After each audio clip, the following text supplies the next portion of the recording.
1 second, please. বলিউডের রঙিন জগতে গ্ল্যামারের আড়ালে লুকিয়ে থাকে অনেক না বলা গল্প। খ্যাতি, আলো আর প্রতিযোগিতার এই দুনিয়ায় নারীদের জায়গা করে নেওয়া সহজ নয়, বিশেষ করে যখন চারপাশে এখনো পুরুষতান্ত্রিক মানসিকতায় ঘেরা। ঠিক এমনই এক খোলামেলা সত্য জানালেন অভিনেত্রী জাহ্নবী কাপুর। তার কথায় পুরুষদের স্বাচ্ছন্দ্য নষ্ট না করতে অনেক সময় তাকে বোকা সেজে থাকতে হয়। সম্প্রতি টুইঙ্কেল খান্না ও কাজলের এক অনুষ্ঠানে হাজির হয়েছিলেন জাহ্নবী। সেখানে তিনি অকপটে বলেন, আমি জানি আমি সুবিধাজনক জায়গা থেকে এসেছি, কিন্তু অনেক সময় এমন পরিস্থিতিতে পড়েছি যেখানে নিজের মতামত বা অস্বস্তি প্রকাশ করলে পুরুষ সহকর্মীদের অহংকারে লাগে। তাই ইচ্ছা থাকা সত্ত্বেও চুপ থেকেছি, এমনকি নিজেকে বোকা সাজিয়ে রেখেছি।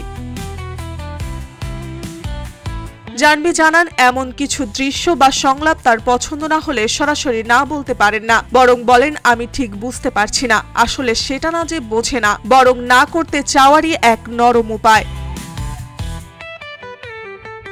তার এই কথায় অবাক হলে টুইঙ্কেল খান্না জানিয়েছেন, অভিনয় জীবনের শুরুর দিকে তিনিও একই অভিজ্ঞতার মধ্যে দিয়ে গেছেন। তখনও এমন অনেক মুহূর্ত ছিল যখন নিজের মত প্রকাশ না করাই নিরাপদ মনে হতো। সম্প্রতি জাহ্নবী একের পর এক হিট ছবিতে অভিনয় করেছেন, কিন্তু সফলতার এই আলোতেও তিনি জানালেন, বলিউডের অন্দরমহলে এখনো নারীদের স্বাধীনভাবে মত প্রকাশ করা ততটা সহজ নয়। জাহ্নবীর এই সৎ স্বীকারোক্তি নতুন করে মনে করিয়ে দিল, বলিউড গ্ল্যামার যতই ঝলমলে হোক, নারীর লড়াই এখনো শেষ হয়নি। কারণ আলোয় জ্বলতে হলে এখনো অনেক সময় অন্ধকারের ভান ধরতে হয়। মার্জিয়া মৌ, রূপালী বাংলাদেশ।